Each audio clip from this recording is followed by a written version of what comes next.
I stare out the bleak expanse, questions come to mind. Questions about who I am. Questions about where I am. Questions about where you, dear viewer, are going to be taken on this trip. Because it is a trip, not just geographically, but across the mental landscape, across the world of culinary delights, and the world of culinary frights. Welcome to The Search.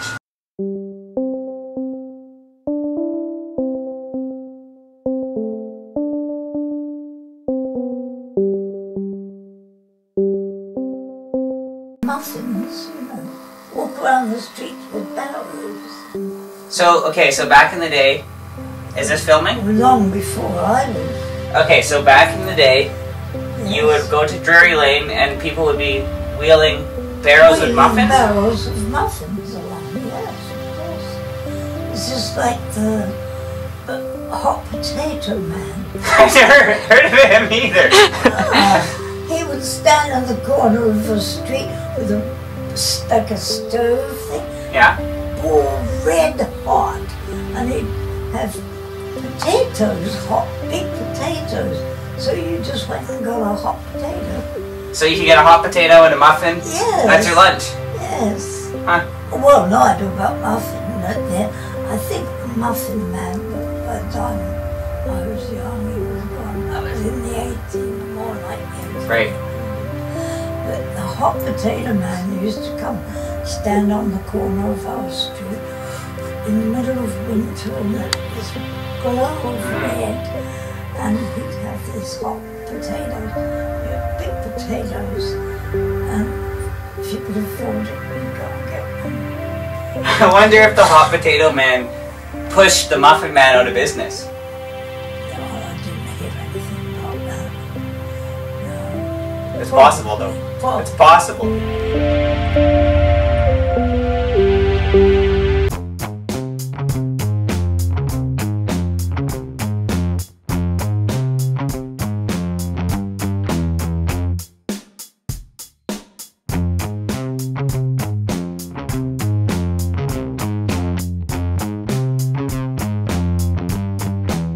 I sometimes wonder which explorer brought over the myth of the Muffin Man. Was he created in England? Was he created in Drury Lane? Or does he owe his birth perhaps to some far distant shore? Perhaps St. Clair-sur-Epps? Did the Normans have a similar myth? Or did their baked goods stay on those foreign shores? Nonetheless, when you stand here and put your ear to the ground, I feel like I can hear an echo of something rising.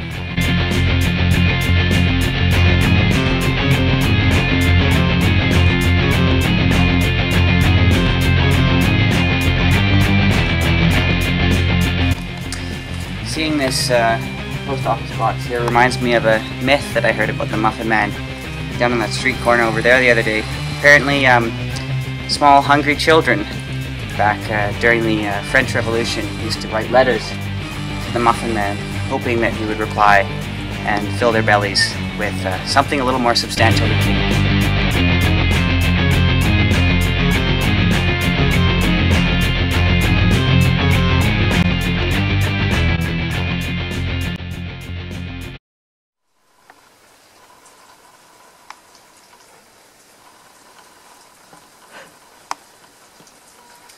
This search has taken us across many different hotel rooms and many different residences, which we seek for even the sniff of the Muffin Man, but the air is pretty clear here, so I think we'll just use it as a place to get a good rest, and then in the morning, fresh and invigorated, and ready to chase down our bready prize. Lying awake last night, I was trying to sort out the tangled threads with which we weave this type of story. The threads of destiny and the threads of mortal peril. Sometimes a journey like this can wrap itself around your mind and suck you down. I'm hoping that the bitter undertow of the Muffin Man adventure doesn't leave me gasping, stranded on some shoal somewhere in a distant sea. But all I can do is soldier on.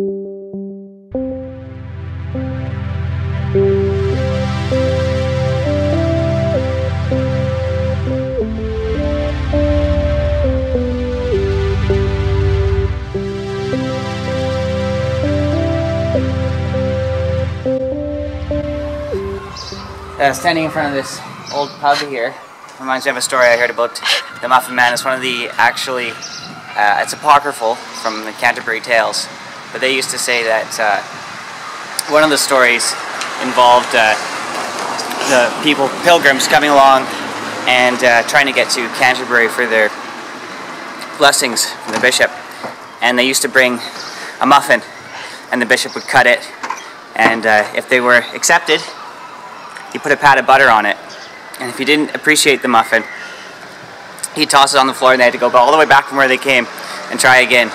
So they had quite the journey. Ours is a little bit shorter, but nonetheless, the spirit is the same.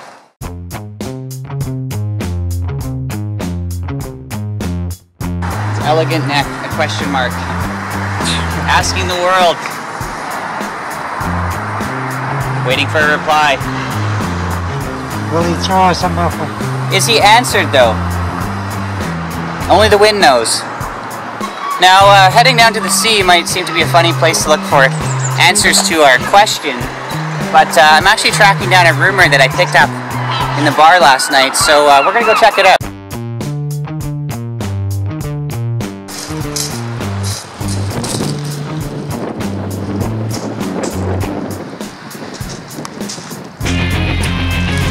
On this very spot, perhaps, it is said that the Roman Emperor Caligula came over to Britain, and as the story goes classically, as he was deemed to be slightly insane, he picked up seashells from the beach and brought them home. But like I was saying, when I was in the bar the other night, I heard a different version of the story. He came over here with his men, had a look at the fine channel, bent down, was looking, searched the entire beach, but it wasn't for seashells, it was for muffins.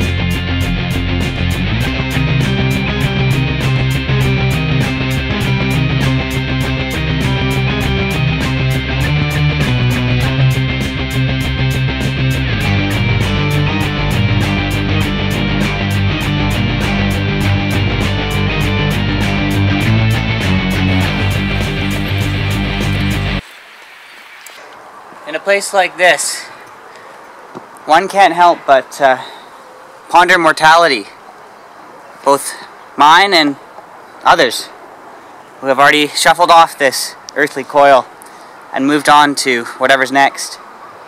And when I stand here, surrounded by evidence of death, of our own permeability in this realm of shadows, I can't help but question, what is it about humanity that seeks to live forever, to immortalize itself, to have one's name echoed against the sky through all eternity?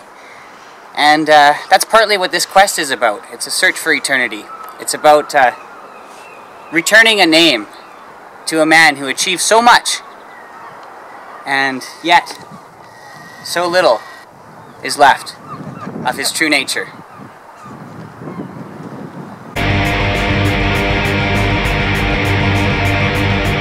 researcher here, just doing some work.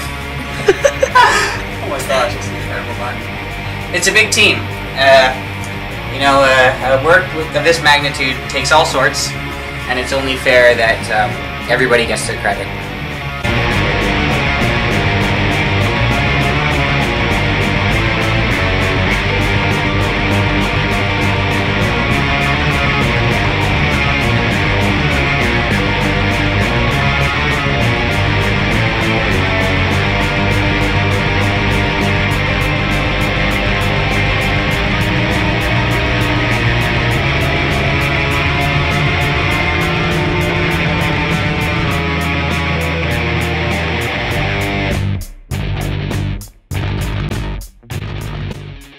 The Muffin in Classical Literature, an Exploration.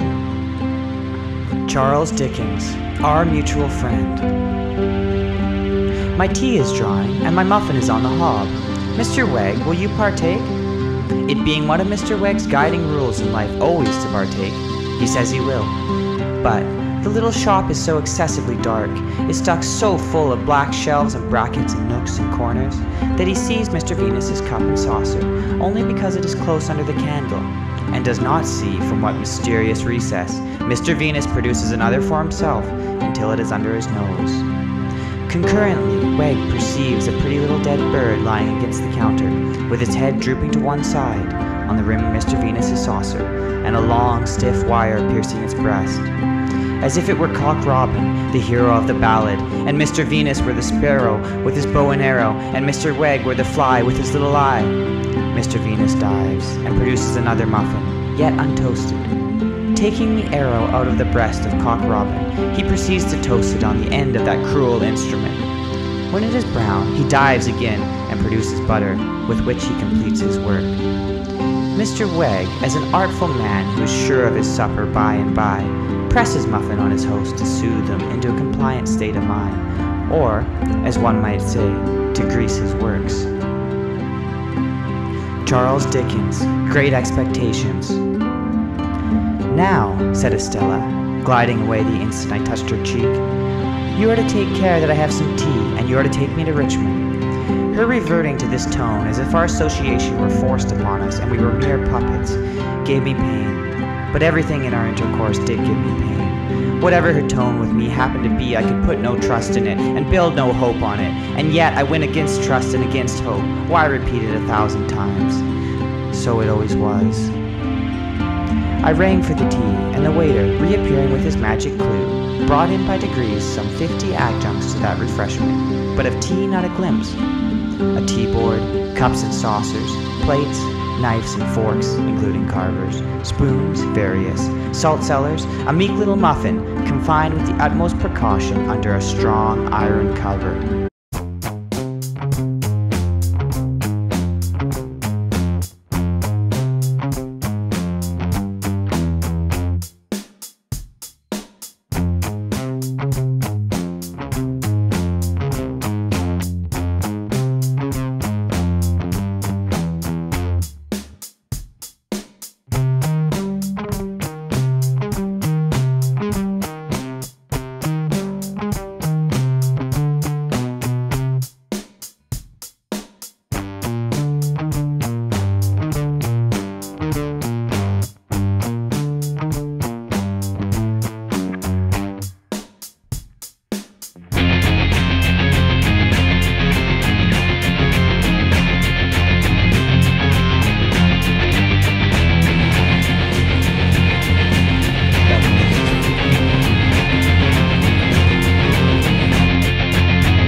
we're just here in Dublin's Temple Bar district, where when we were getting on the airplane, somebody mentioned that there's a Muffin Man story about a time when he might have had a few too many pints and perhaps stumbled into the River Liffey.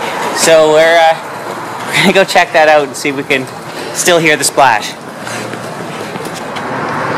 Well, you can hear the splashes of many ones in this river, but I don't see anything that separates the Muffin Man from all the other ripples, so we'll continue looking. We're testing out different baked goods here. We thought we might get a muffin, but this is a bath instead. We'll check back in.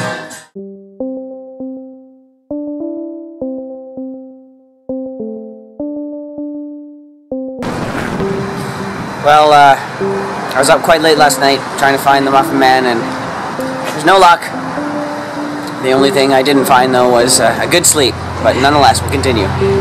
This is St. Patrick's Cathedral, and some folks here have said that in the 450s, when he came, he might have brought the muffin.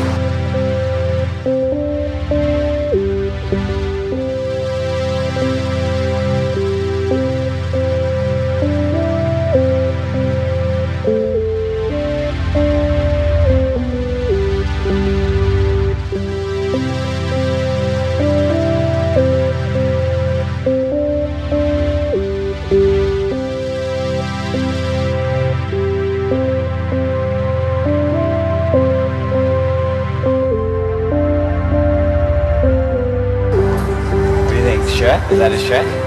For Sean, that's Shrek. Pronounce that? Ta untur shu mor quarler ag untav u tuad din close ukter agustasur ar shin dina poche altericta is I umbal ata claith.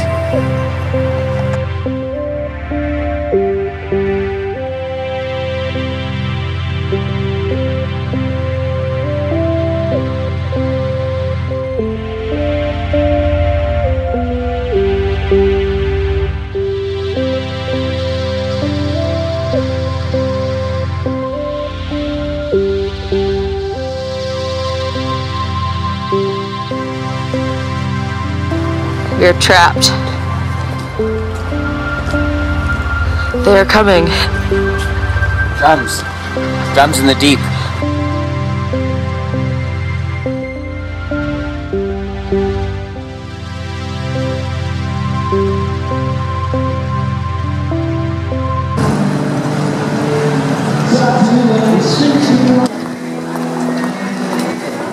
Got a bit of a saucy dress on one version of the song.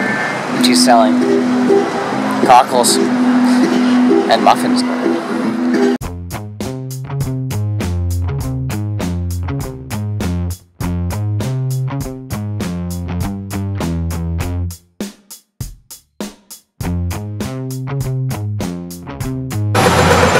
Well, we're just here at the site of the old Viking establishment.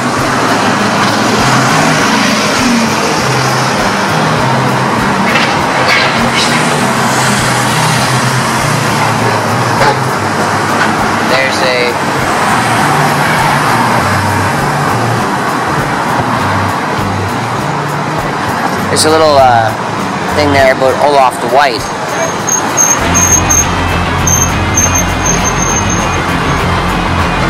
I've heard him called by another name though.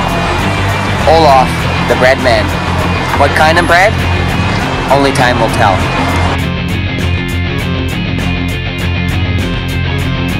Drury Lane.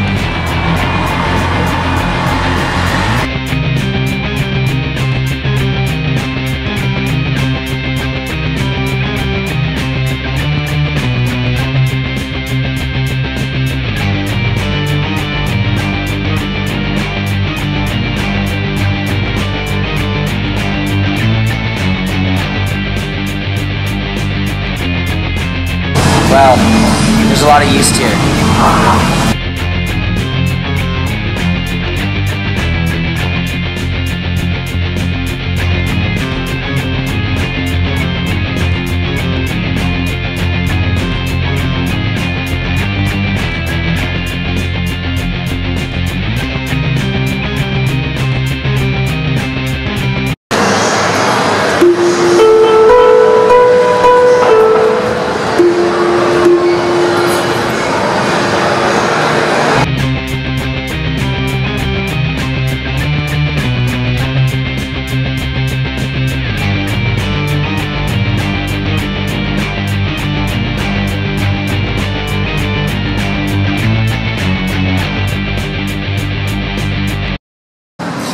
No muffin.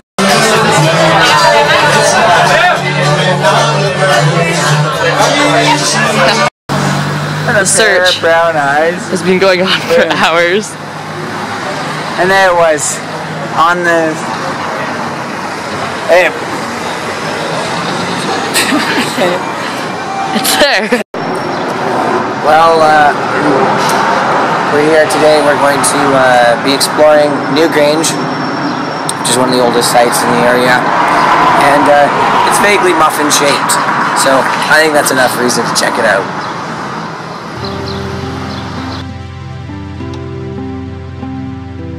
Well, we're just here on the River Boyne, about to visit Newgrange, and just at the Tourist Information Centre there. One of the legends they had on the wall was that when they were doing the early excavations, they found the remains of an old oven, possibly traces of muffin.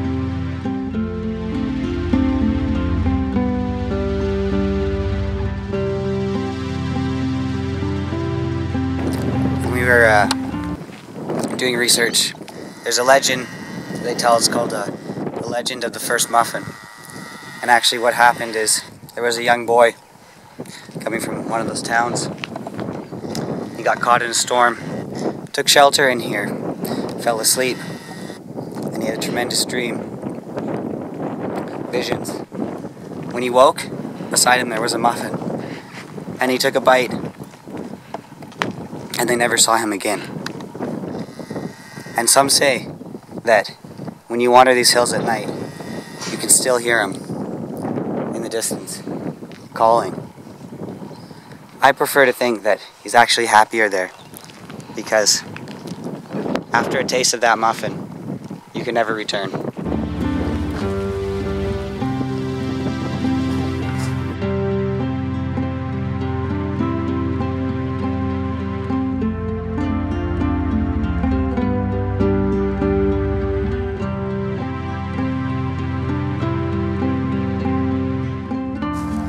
Actually, if you just check out that figure in the middle there, people tend to say that that would be Christ, but the local legend here is that that might actually be a muffin.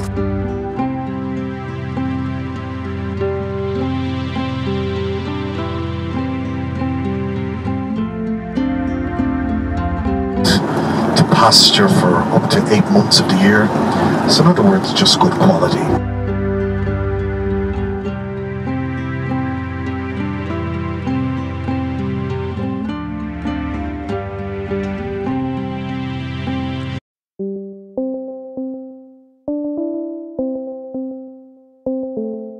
This is the Hill of Slane, where Patrick lit a fire on Beltane to announce to the people here that Christianity had come, because it was forbidden to have fires during that time. What I just heard actually is the reason that he lit the fire, because he's trying to do some baking.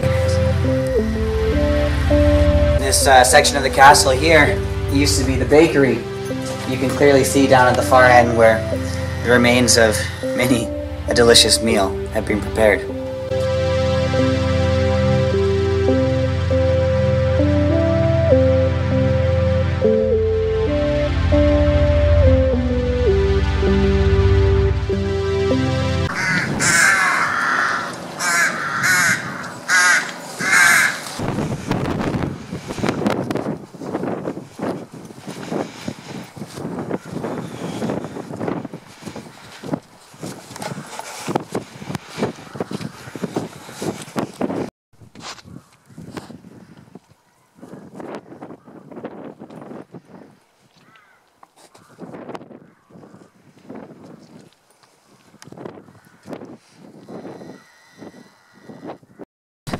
Here we are now on the Hill of Tara, one of the 142 Irish kings that were crowned here.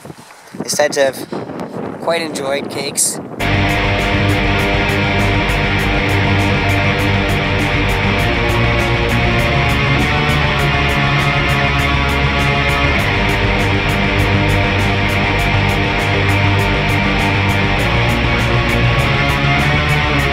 Actually, a credible true fact, but if you view this site from above, it looks like two muffins intertwined. So I'm trying to get you a shot of that. just here at the ferry tree. Not gonna lie to you, the budget's been pretty tight. I'm starting to get a little bit worried. Tradition here that you tie something onto the tree and hope for the ferry's blessing.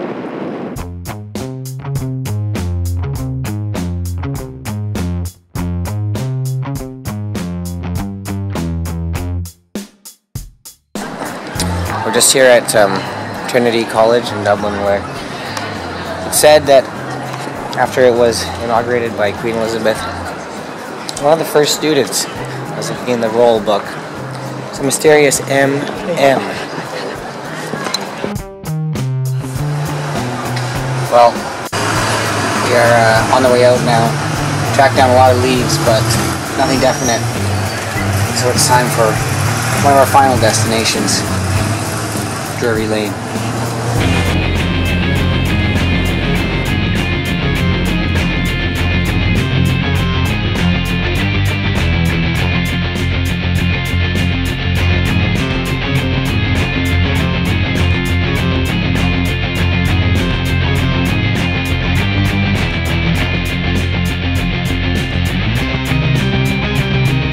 One of our final mornings, and time is really getting to a crunch. Like I mentioned before, budget's running out. We're here in London, so this is pretty much the last chance to get things done. So join us for this final leg of the journey.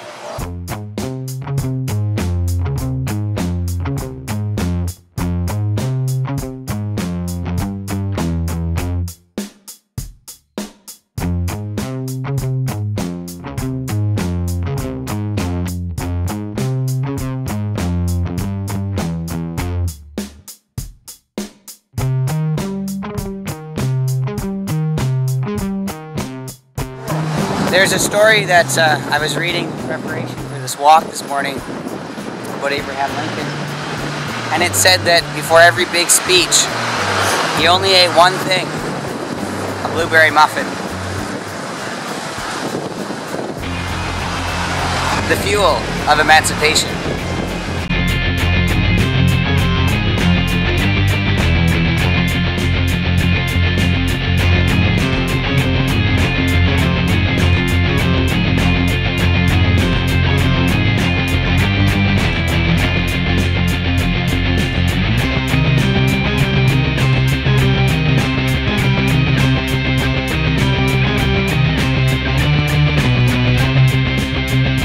Here at the Temple Church, built by the Knights Templar. Perhaps it wasn't the Ark of the Covenant. Yes, in here, buried, is the recipe.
Muffins.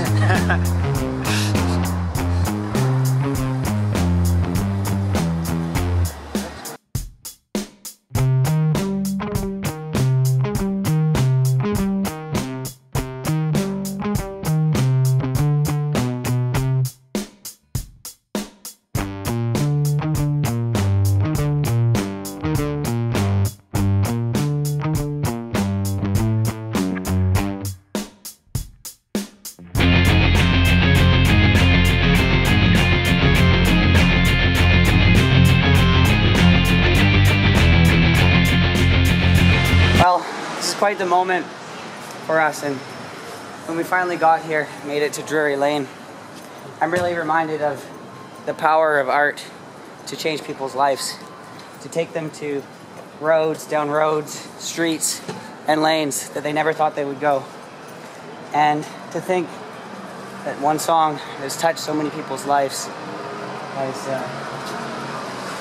personally for me, brought me all throughout England, to Ireland, and now finally to here, Drury Lane, where, you know, we haven't seen a muffin yet, but just feeling the atmosphere, there's something intangible in the wind that you can't fake. I think we'll find our muffin. He could have looked out on, taking a break perhaps, wiping the sweat from his brow as the heat from the ovens warmed the room. What did he think as he took that first step down the road to immortality? Well, we had to walk down the entire length and breadth of Drury Lane, and here we are, one of the last addresses, and we finally found a muffin. So there is a lesson there that sometimes to seek your goal, to achieve it, you have to get right to the end of the lane. In this case, it's Drury Lane, and the goal is a muffin. I, like many of the thousands who ate of the Muffin Mans, am now going to experience what it's truly like.